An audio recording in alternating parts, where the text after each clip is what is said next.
warahmatullahi wabarakatuh. Waalaikumsalam warahmatullahi wabarakatuh. Apa kabar semuanya? Sehat. Ada yang sakit? Ada ya? Semuanya sehat. Hari ini sudah sarapan? Mau sarapan bareng sama Bu Tina?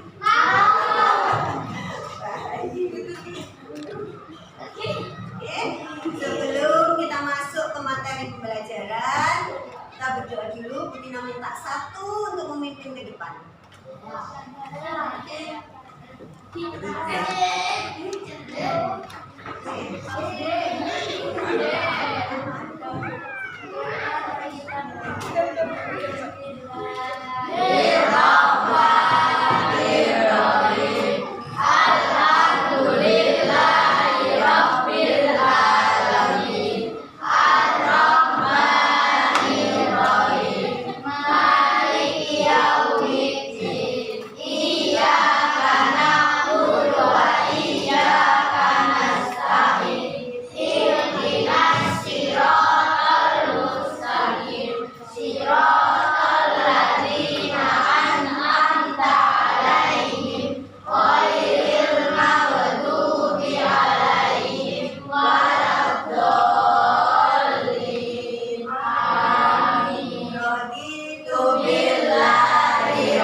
Sekali lagi diulangi sama Bu Tina, hari ini ada yang tidak masuk.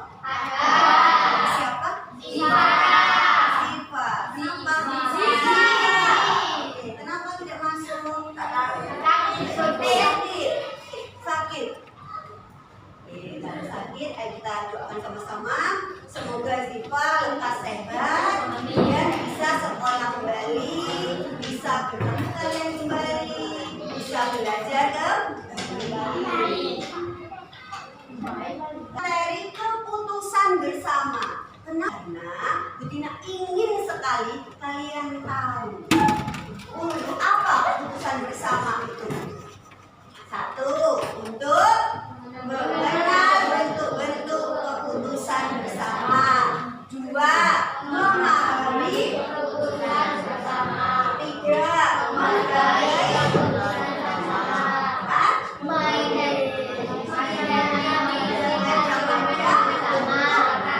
oke, dan yang terakhir, kalian bisa mempraktekkan musyawarah.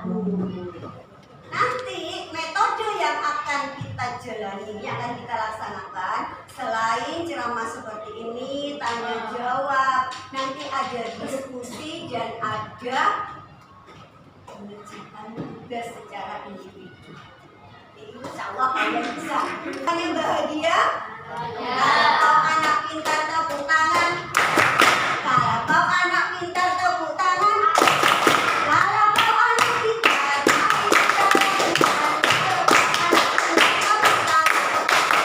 tepuk satu, tepuk dua, tepuk tiga, tepuk empat, tepuk lima. Siap belajar. Siap belajar? Siap. Yaitu sebelum kita masuk ke keputusan bersama, kita lihat apa sih keputusan itu? Yang bisa jawab, apa sih keputusan itu? Segala yang kita lakukan berdasarkan pertimbangan pemikiran dan keyakinan. Jadi keputusan adalah segala sesuatu yang telah ditetapkan berdasarkan pertimbangan, pemikiran, dan penelitian yang matang. Itu adalah keputusan. Keputusan ada dua macam, yaitu keputusan pribadi dan keputusan bersama. Keputusan pribadi misalnya hari ini aku mau bermain atau mengerjakan PR ya. Nah, itu keputusan pribadi atau keputusan individu. Jadi yang memutuskan kalian sendiri, orang lain tidak boleh ikut campur. Jadi kalian memutuskan itu harus dengan pemikiran yang matang. Kira-kira kalau aku bermain bisa tidak ya PR itu terselesaikan? Kira-kira kalau aku mengerjakan PR setelah itu aku bisa bermain kah? Nah, kan? Jadi kalian harus bisa benar-benar mikir yang mana yang perlu didahulukan dan mana yang perlu diakhirkan. Oke, kemudian keputusan bersama. Ada yang tahu keputusan bersama itu apa? Ada yang tahu keputusan bersama itu apa? Iya. Iya, keputusan yang diambil secara bersama-sama untuk mendapatkan mufakat. Itu adalah keputusan bersama. Kira-kira apa saja keputusan bersama itu? Musyawarah. Apa lagi? Diskusi. Voting itu juga termasuk keputusan bersama. Jadi kalau misalnya keputusan itu tidak dapat diambil, maka diadakan voting. Voting itu apa sih? Iya, pemungutan suara. Siapa namanya? Iya. Oke. Keputusan pribadi sudah ngerti. Sekarang keputusan bersama. Keputusan bersama itu ada dua. Ada dua. Apa saja? Ada yang tahu? Secara lisan dan secara tertulis. Contohnya secara lisan. Ada yang tahu apa? Secara lisan. Biasanya keputusan yang ada di rumah. Kalian tidak boleh pulang jam 9 malam. Nah, atau ayah bilang pulang sekolah, sepatu ditaruh di tempatnya, baju taruh di tempatnya, tas taruh di tempatnya. Itu keputusan lisan. Yang menentukan ayah karena berada di rumah. Contoh lagi di masyarakat. Ada ketua RT bilang, besok kita akan adakan bersih-bersih, got ini harus dibersihkan. Atau besok kita akan ada bangunan di rumahnya Bapak Kardi. Kan ada di sebagian desa itu masih membangun rumah secara gotong royong. Kalau di kota tidak, kalau di kota individu membangun rumah.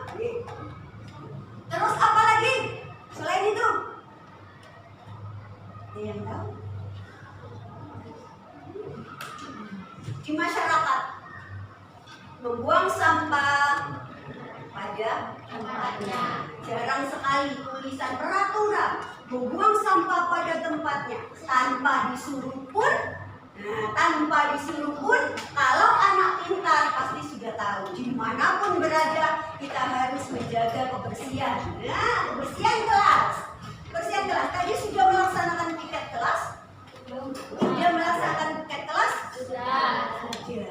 Piket yang kedua tadi bentuknya apa?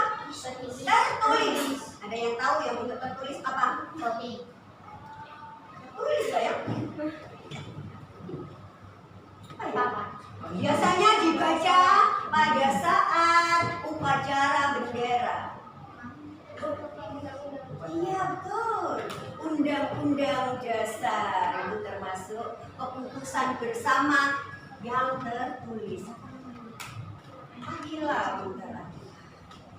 apalagi selain itu?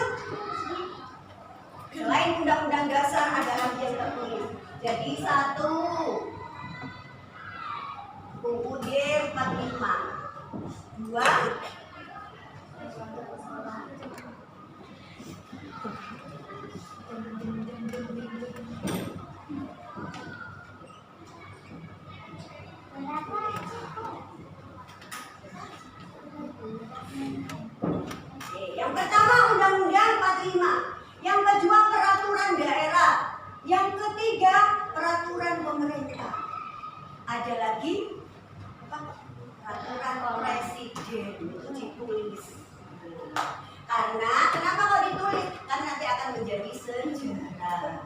sehingga yang lahirnya baru bisa tahu, oh tahun lalu ada undang-undang seperti ini, oh tahun lalu ternyata ada peraturan presiden seperti ini, oh tahun lalu ternyata ada peraturan pemerintah seperti ini.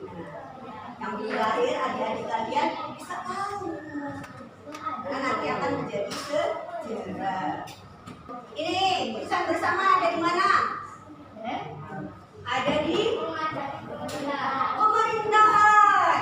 Biasanya ini rapat DPR, rapat DPRD, rapat presiden, biasanya seperti itu. Oke, kita akan sedikit menyanyikan lagu musyawarah. Lagunya lagu menanam jagung Jepang. Ayo kawan, kita bersama menanam jagung. Kali ini bila ada suatu masalah, bermusyawarah untuk mufakat. Apa usulmu dengan temanmu? Walau berbeda tetap bersatu. Jika kita telah sepakat, lakukan itu dengan semangat. Jika kita telah sepakat, lakukan itu dengan semangat. Oke, bisa? Baik, 1, 2, 3. Bila ada suatu masalah, bermusyawarah untuk mufakat. Apa usulmu dengan temanmu? Walau berbeda tetap bersatu. Jika kita telah sepakat, lakukan itu dengan semangat. Jika kita telah sepakat, lakukan itu dengan semangat. Jadi keputusan bersama itu adalah keputusan yang diambil atas dasar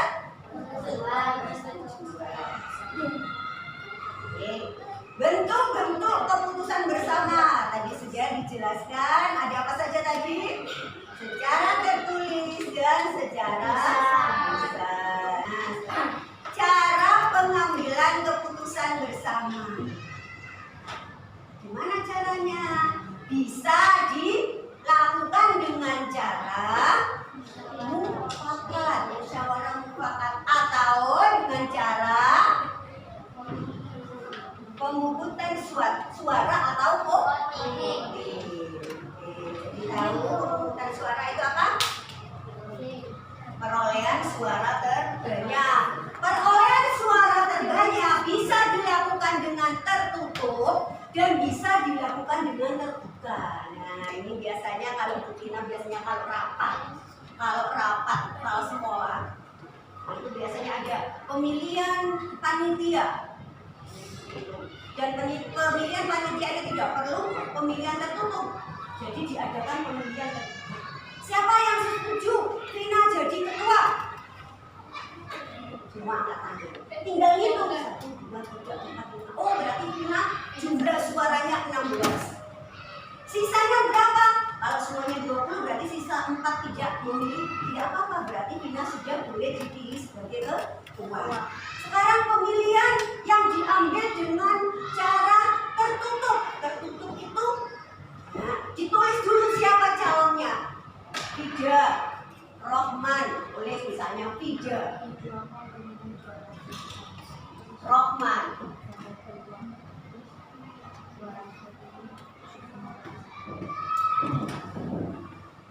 Aji, saya jadi ketua.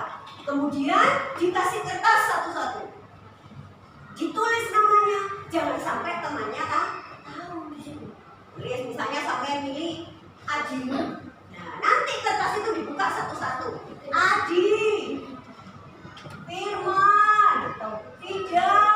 Nah, baru kemudian siapa yang jumlahnya berapa, baru yang suaranya terbanyak, dia yang menang, dia yang boleh dipilih, dia yang wajib menjadi ketua kelas karena sudah dipilih oleh semua orang. Nah, ini yang penting. Pilih mana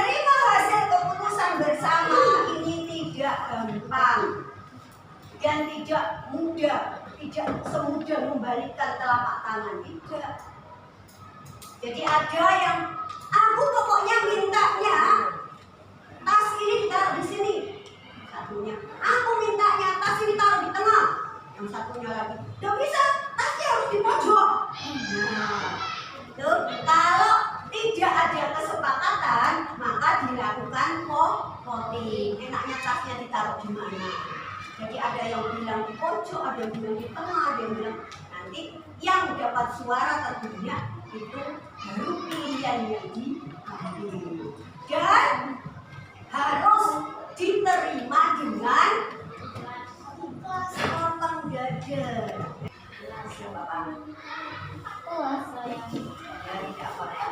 Jadi seperti itu, keputusan harus diambil secara bersama-sama dan dengan hati yang ikhlas, harus menerima sepenuh hati. Terakhir yaitu hambatan. Ini berhubungan dengan keputusan tadi, penerimaan keputusan tadi. Apa hambatannya? Hambatan bisa dari luar dan bisa dari dalam. Dari dalam biasanya sudah fix, sudah pasti ini kita pakai baju merah. Ternyata bangku sebangku, kamu ngapain kok milih baju merah? Harusnya baju kuning lagi. Itu yang dari dalam. Dari luar ditulis di sosial media. Keputusan diambil sendiri, dasar egois. Nah, ke pembagian kelompok. Sampai ini 2 kelompok saja. Tidak ingin kalian membuat, jadi masing-masing kelompok itu membuat karangan musyawarah.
Oke, Laras.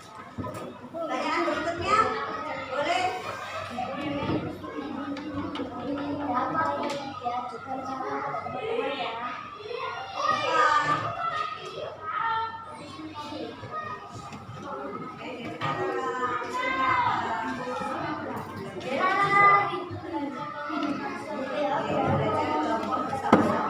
Satu lagi yang mau bertanya, angkat tangan dulu.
Gak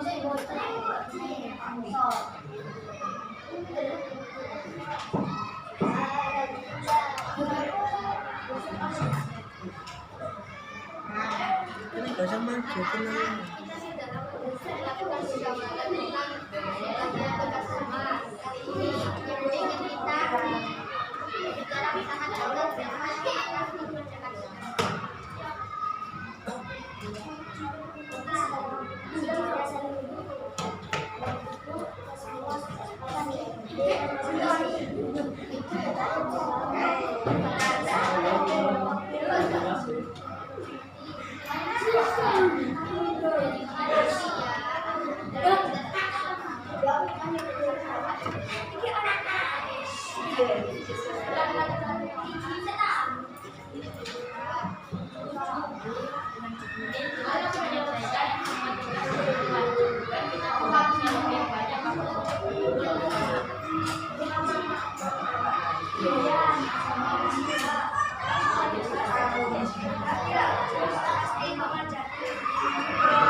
Ada pertanyaan? Oke, langsung pilih siapa yang bertanya. Yang belum bertanya. Ayo, yang belum maju, belum bertanya, coba silakan bertanya. Jangan lupa angkat tangan kalau mau bertanya.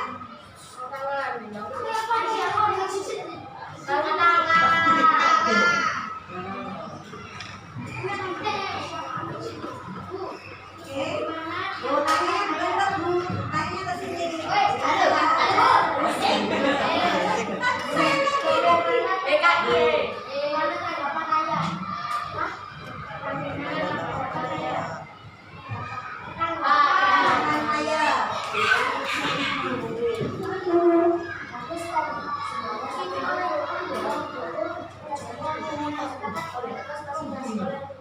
Berarti ayahnya setuju. Oke. Apa yang disarankan ibu pada anggota keluarga? Apa yang disarankan ibu pada anggota keluarga?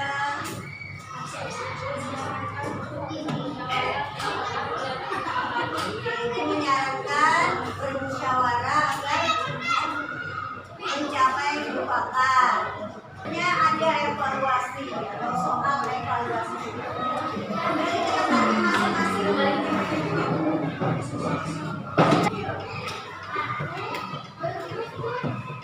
Orang-orang ini sudah melakukan apa?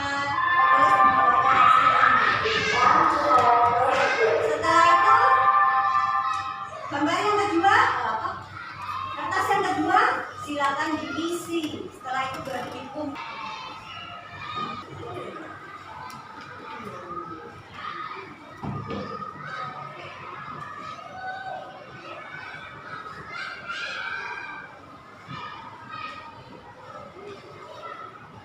Oke, kalau sudah selesai dikumpulkan langsung ke depan. Kalau kau anak hebat tepuk tangan. Kalau kau anak hebat tepuk tangan. Kalau kau anak hebat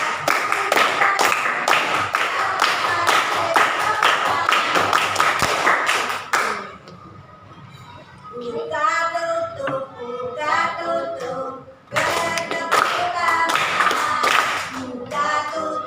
Buka tutup sambil tersenyum, digulung-gulung